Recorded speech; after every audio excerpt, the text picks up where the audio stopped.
না, ভয় করছে আমার খুব।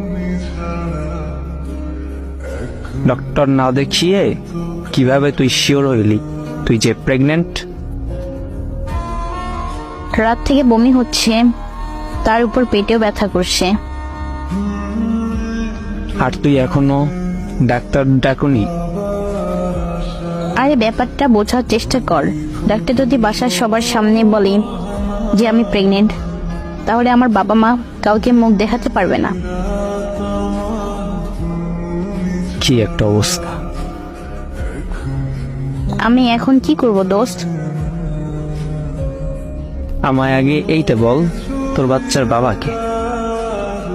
আমি জানি না দোস্ত, আমার তো কোনো বয়ফ্রেন্ড নেই। তাহলে তোর পেটের বাচ্চা কি উড়ে উড়ে চলে আসছে? আমি কিছুই বুঝতে পারছি না দোস্ত। আমার তো তুই ছাড়া আর কোনো বন্ধুও নাই। আচ্ছা শোন, আমরা যেদিন ড্রিঙ্কস করে ফিরছিলাম ওই দিন কি তোর সাথে আমার কিছু হয়েছিল?